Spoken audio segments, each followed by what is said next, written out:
নমস্কার বন্ধুরা, মানবীর রান্নাঘরে আপনাদের সবাইকে স্বাগত।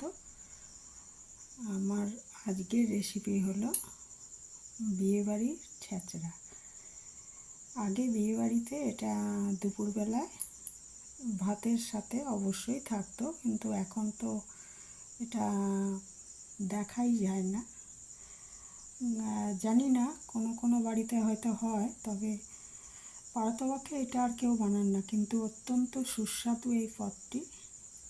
বাঙালির একটা পুরানো রেসিপি।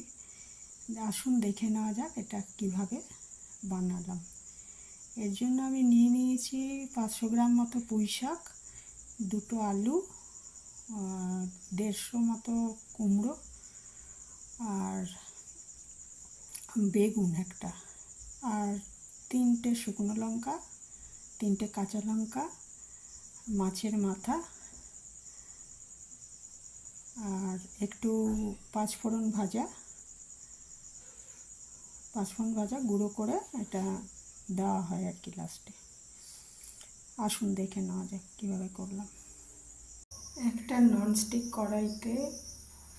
কড়াই ওভেনে বসিয়ে দিয়েছি এবং 1 চামচ মতো পাঁচফোড়ন শুকনো খোলায় ভেজে নিয়েছি।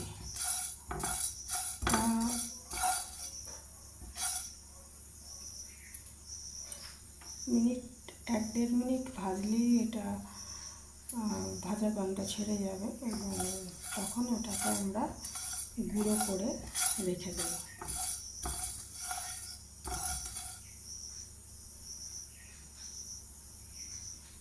ভাজা গন্ধ ছেড়ে গেছে, এবারে এটা ওভেনটা বন্ধ করে দিয়েছি এবং এটাকে গুঁড়ো করে রেখে দেবো। এটা পরে চচ্চড়িটা হয়ে গেলে তখন এটা দেব। একটা ননস্টিক কড়াই দিয়ে নিয়েছি আর এতে সরষের তেল দিয়ে দিচ্ছি 2 চামচ মতো।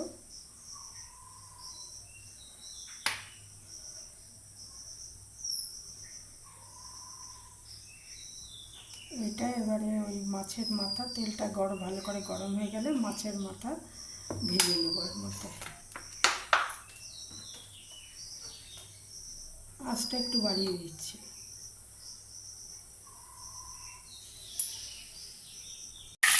তেলটা ভালো করে গরম হয়ে গেছে, তাই আঁচটা একটু কমিয়ে এর মধ্যে মাথাগুলো দিয়ে দিলাম।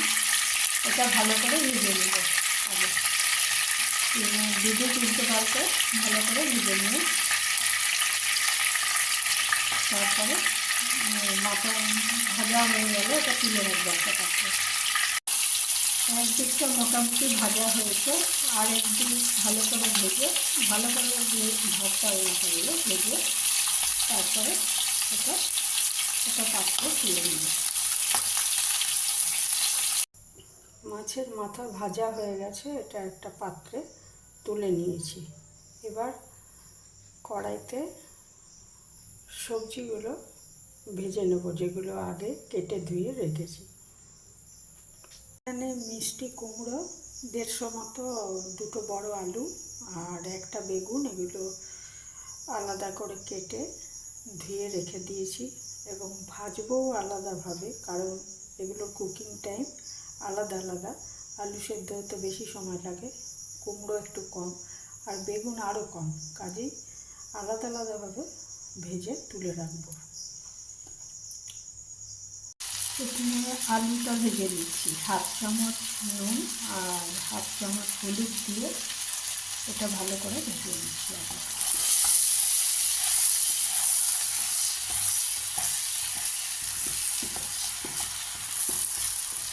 এটা ভালো করে ভাজা হয়ে গেলে তুলে রাখবো এবং কুমড়োটা ভাজবো এরপর। আলু ভাজা হয়ে গেছে, এবারে কুমড়োটা ভেজে নিচ্ছি আর সব শেষে বেগুনটা ভাজবো। আলু, কুমড়ো আর বেগুন আলাদাভাবে ভেজে তুলে রেখেছি। ননস্টিক প্যানে আর একটু তেল দিয়ে দিয়েছি আর তেলটা গরমও হয়ে গেছে। এবার এতে শুকনো লঙ্কা ফোড়ন দেবো আর একটু পাঁচফোড়ন দিয়ে দেবো।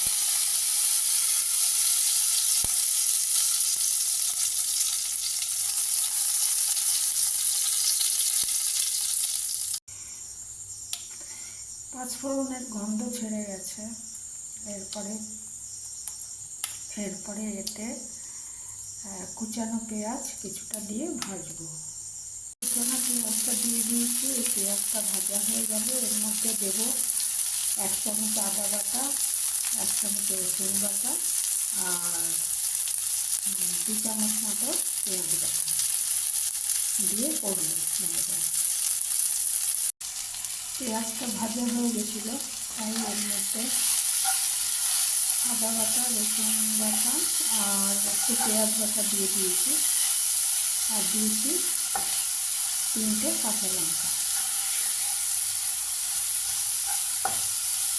আর এর মধ্যে ভাজা হয়ে গেলে এর মধ্যে পুঁই ডাঁটাগুলো যেটা কেটে ধুয়ে রেখেছি ওটা দিয়ে কষাবো।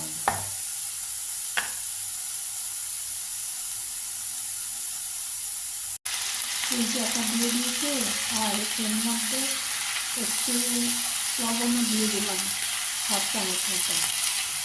ওই তরকারিগুলোর সাথে অল্প লবণ দিয়ে দিয়েছি ওই তরকারিগুলো, এটাতেও 1/2 চামচ নুন দিয়ে দিলাম।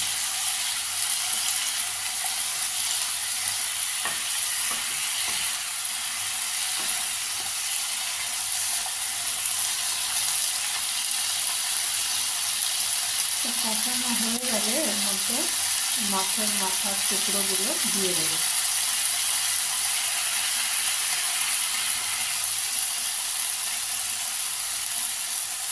এবার এর মধ্যে আমি মাছের কাঁটাগুলো সব দিয়ে দিয়েছি, দিয়ে একটু কষিয়ে এর মধ্যে জল ঢেলে দেবো।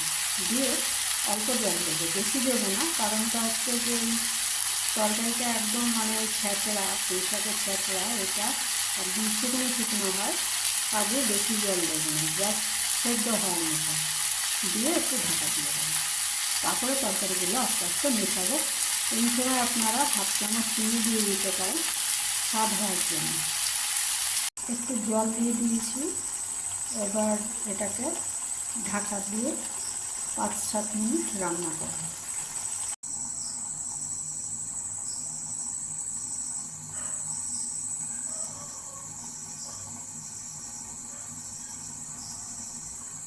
ঢাকাটা খুলে শাক যেটুকু ছিল সেটা দিয়ে দিলাম, বেশি ছিল না শাক, যা ছিল সেটা দিয়ে আবার একটু ঢাকা দিয়ে রান্না করলাম।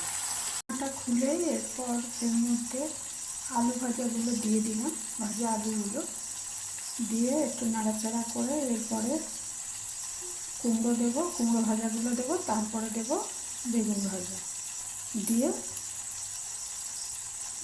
সবগুলো সেদ্ধ হয়ে গেলে রেডি হয়ে যাবে চাপড়া।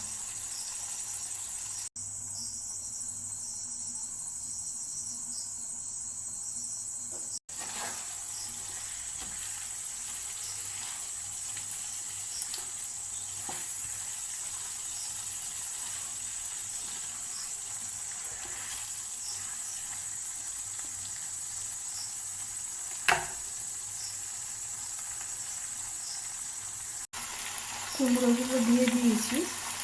এবারে এটা নাড়াচাড়া করে আবার একটু এটা ঢাকা দিয়ে দেবো। আমি ঢাকা দিয়ে দিচ্ছি, তার কারণটা হচ্ছে আমি জল দেবো না বেশি, তাহলে স্বাদটা নষ্ট হয়ে যাবে, যাতে এটা সেদ্ধ হয়ে যায় সব জিনিসটা, সেই জন্য মাঝে মাঝে এগুলো ঢাকা দিয়ে দিচ্ছি। মাঝে মাঝে এটা একটু ঢাকা দিয়ে রাখবো, তারপরে মোটামুটি 3-4 মিনিট পর ঢাকাটা খুলে বেগুন ভাজাটা দিয়ে দেবো, তাহলে রেডি হয়ে যাবে।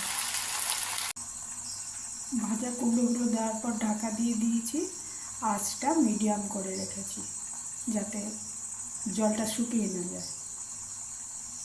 সবার শেষে ভাজা বেগুনটা দিয়ে দিয়েছি, আর 2-4 মিনিট লাগবে এটা তৈরি হতে। এটা দেখুন একদমই তৈরি হয়ে গেছে, সেদ্ধ হয়ে গেছে তরকারিগুলো।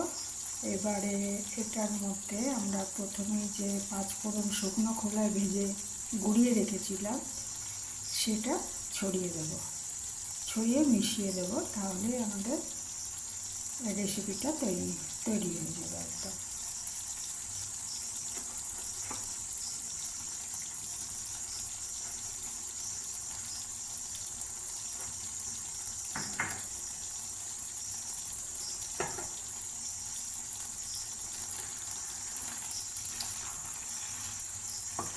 মশলাটা ভালো করে মিশিয়ে দেবো। একদমই তৈরি হয়ে গেছে, গ্যাসটা বন্ধ করে দিচ্ছি।